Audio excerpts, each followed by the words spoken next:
Shalom, bien-aimés, frères et sœurs en Christ. Ici, votre humble serviteur, Amani Christopher Katanga, berger de l'Assemblée Viens voir la Cité des Merveilles. Voici qu'aujourd'hui, je voudrais m'entretenir avec vous sur un sujet qui est au cœur de tout un chrétien, au cœur de notre relation avec le Seigneur Jésus-Christ.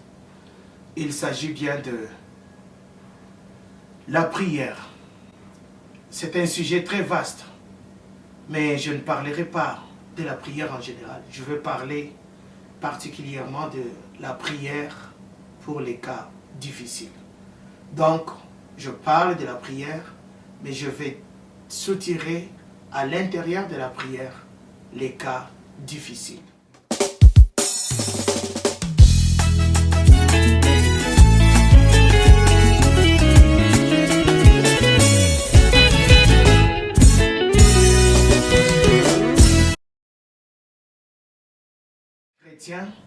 Je sais que c'est un domaine où la plupart de nous combattons, nous luttons, des fois en silence, des fois publiquement, des fois en compagnie de ceux qui nous sont plus chers et intimes dans la vie spirituelle. Mais dans tout cela, il y a toujours quelque chose que j'appellerais une dimension qui manque. C'est-à-dire que le chrétien manque comment s'attaquer à un cas difficile. 6 étapes qui sont simples, faciles à utiliser dans n'importe quelle prière des cas difficiles. Le reste, ce serait entre vous et le Seigneur. Pourquoi ce sujet est très important? La Bible nous dit dans Matthieu 6, verset 34, qu'à chaque jour suffit sa peine. Mais il y a d'autres peines qu'il est tellement difficile d'aller avec au-delà pour les autres. 2 minutes, des heures, des jours, 2 mois, d'années, et les autres même. Pourrais-je parler des générations? Ça devient impossible de porter de tels fardeaux. Et les autres sont, je dirais, écrasés par le poids des sujets, des causes. Ils deviennent à la fois dépressifs, découragés. Et au bout du fil, ils pensent que le Seigneur n'exauce plus. Mais avez-vous réellement vérifié les Écritures? Avez-vous trouvé que Dieu n'exauce pas? Avez-vous vraiment épuisé toutes les ressources que la Bible te donne, que la Bible en tant que source inépuisable, la parole de Dieu, l'autorité finale en matière de prière te donne? C'est de cela qu'il faut. Et c'est de cela que je voudrais que toi et moi nous puissions partager. Job chapitre 5, le verset 6.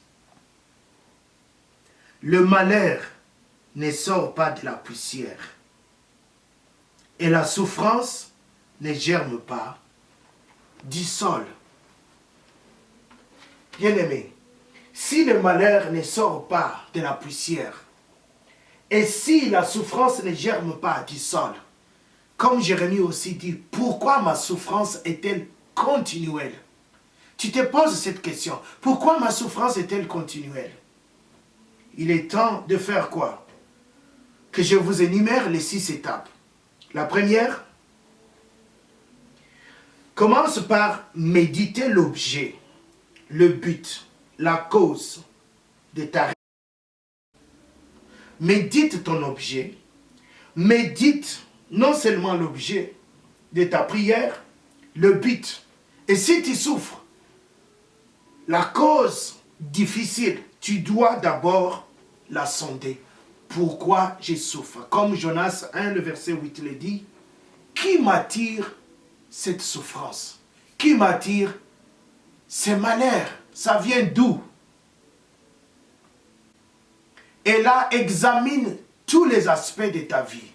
spirituelle, sociale. Regarde autour de toi dans ton environnement. Ta vie, si tu es marié, ta vie avec ton conjoint. Si tu n'es pas marié, examine ta vie, examine ton passé. Regarde ton arrière, garde l'environnement, je voulais dire le background.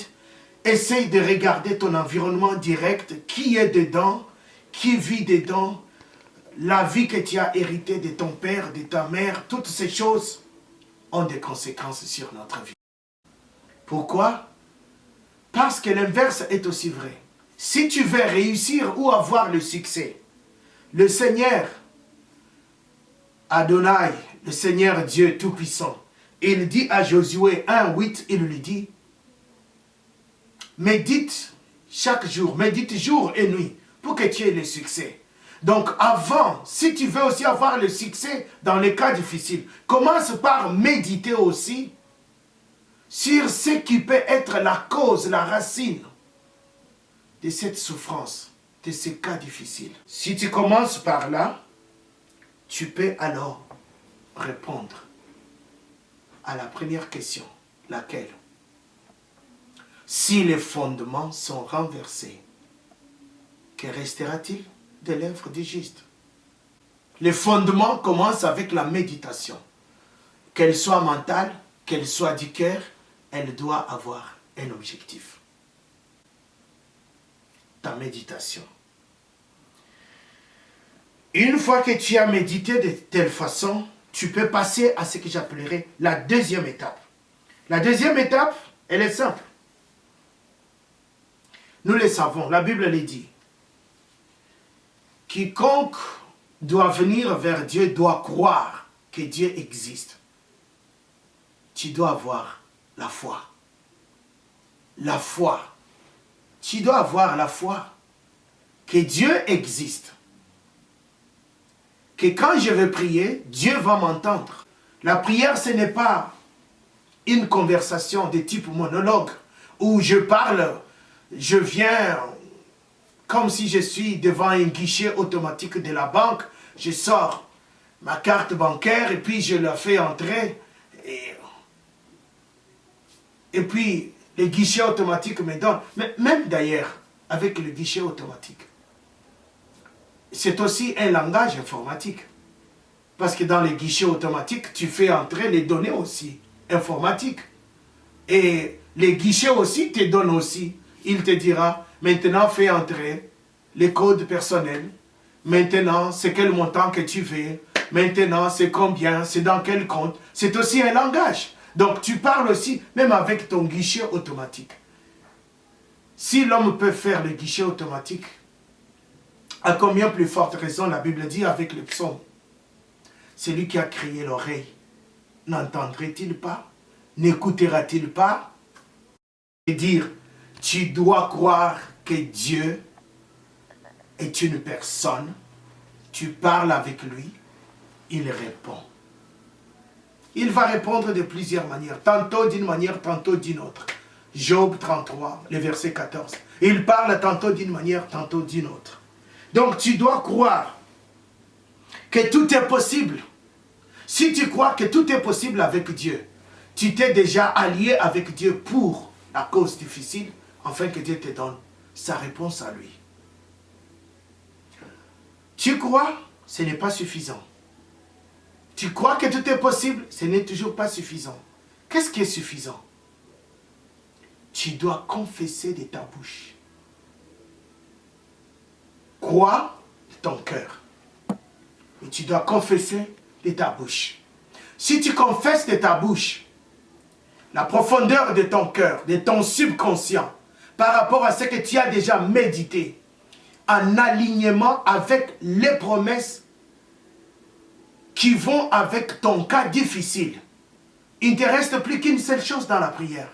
Je crois, mais je confesse ce que je crois dans mon cœur. Je les confesse. Je dirais, la deuxième étape, tu peux la lire dans Marc 9, verset 23, dans Marc 11, verset 22, dans la version, la Nouvelle Bible Zégon. La troisième étape, que puis-je te dire? Tu dois avoir les yeux comme les yeux d'Abraham. Il est écrit que Dieu, lorsqu'il est venu voir Abraham, qu'est-ce qu'il lui a dit? Dieu dit à Abraham dans Genèse 13, le verset 14 à 18.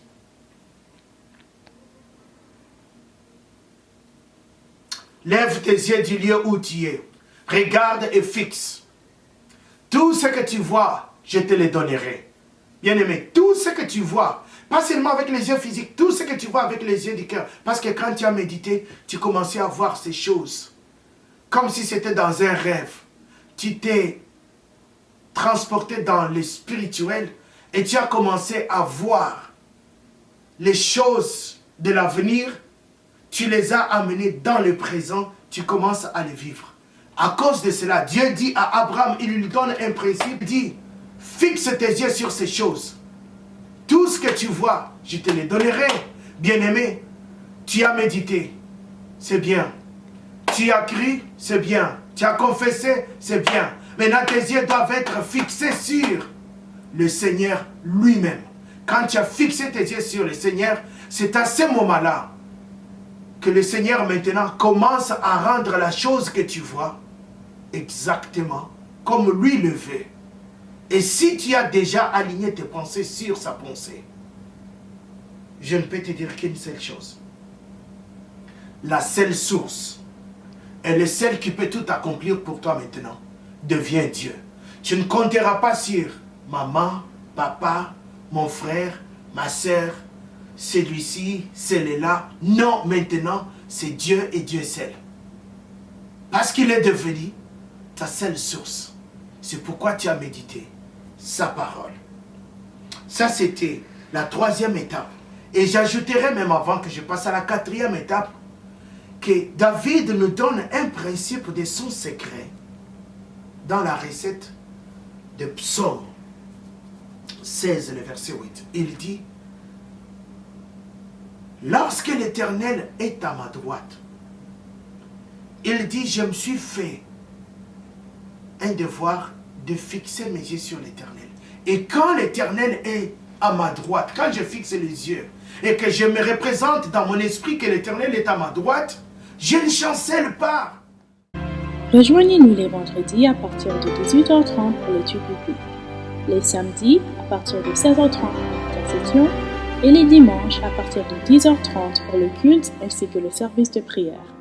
Join us on Fridays starting from 6:30 for Bible study, Saturdays starting at 4:30 for intercession prayer, and on Sundays starting at 10:30 for the Sunday service as well as a prayer service. Car nous ne pouvons pas ne pas parler de ce que nous avons vu et entendu.